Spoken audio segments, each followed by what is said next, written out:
It's December 25th, 2020. It's Christmas. So if you celebrate Christmas, Merry Christmas. And if you don't, have a good day anyway. Um, I kind of wish that I had some good news to cheer you up with, but I guess it's just going to be more of the same. News doesn't take the day off.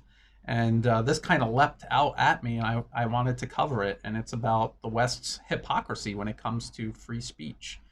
And this is from the Australian media. And the headline is Facebook removes Pete Evans's page after continuously posting misinformation.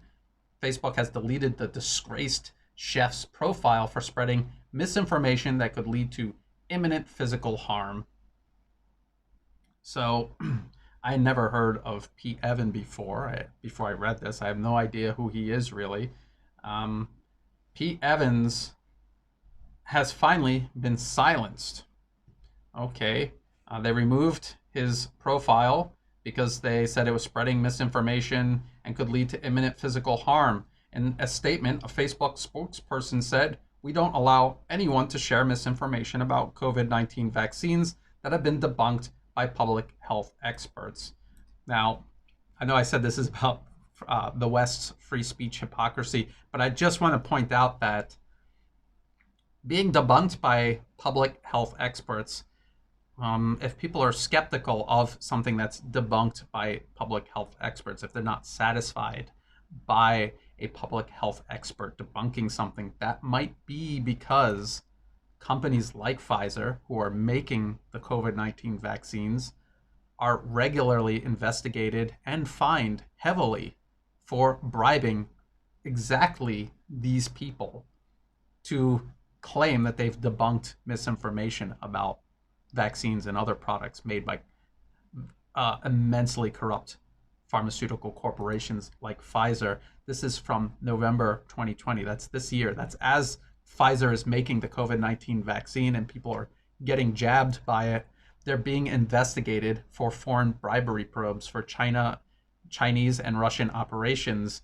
And they're covering this, but then they talk about a previous case where Pfizer in 2012 had to shell out $60 million to settle a similar case where they were bribing foreign officials to facilitate drug approvals.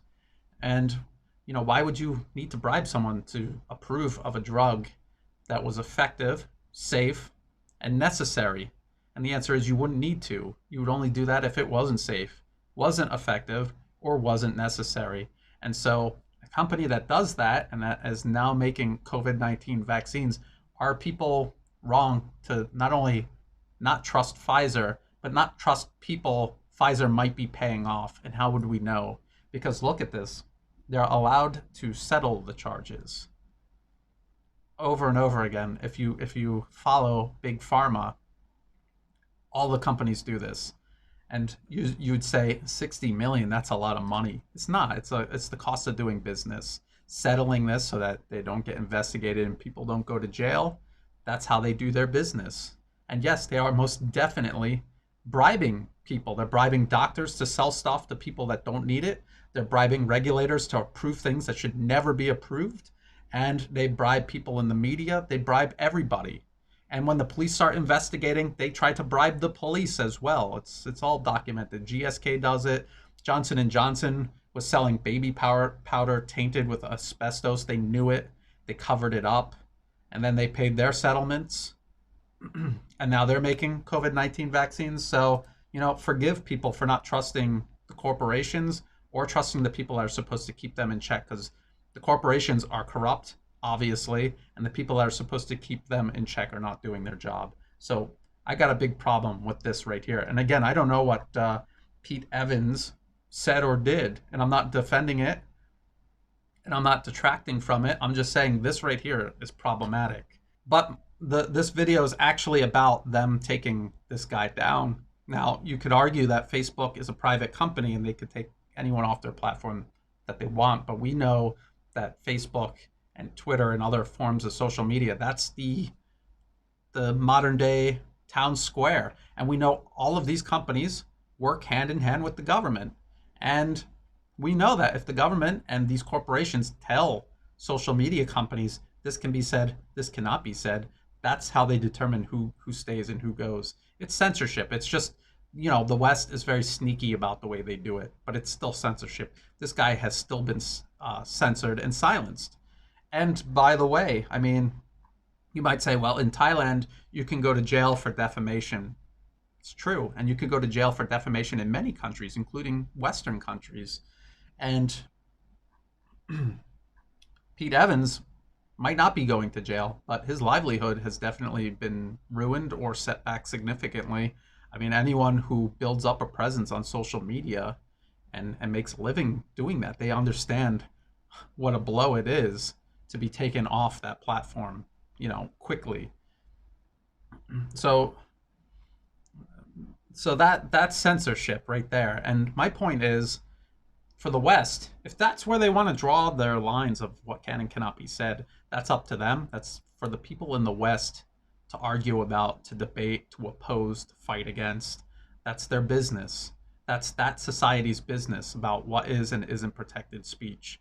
But the West doesn't get to turn around. They're not allowed to draw their lines, but then turn around and tell another country where they can and cannot draw their lines, which is what the West, which is what Australian media and the Australian government, the European media and European governments, and the US, the government and the media there.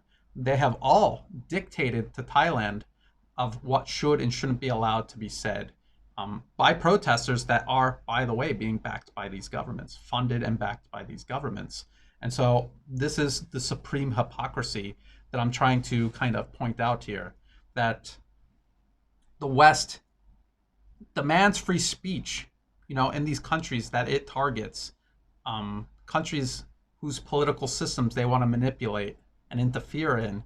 But then in their own societies, they're allowed to draw the lines wherever they want about what can and cannot be said, and where it can be said and where it cannot be said.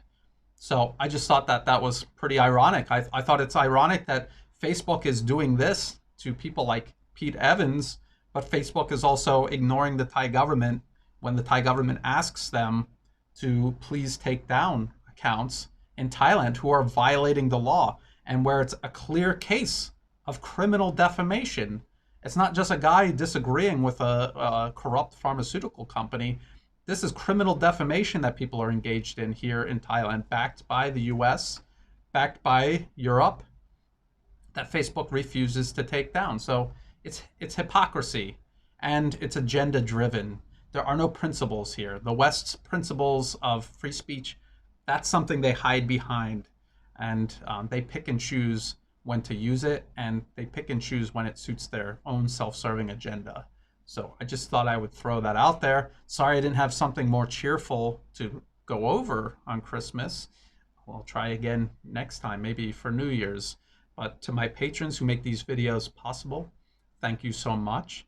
Please keep the feedback coming. If you're seeing this when I post it publicly, like and share the video. Subscribe to my channel, because that really helps the channel grow, and I appreciate that.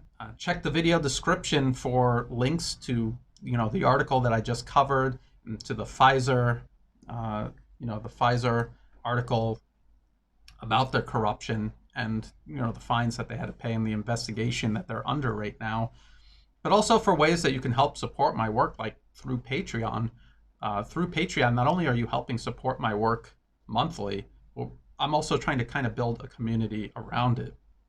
On Patreon, we get to interact.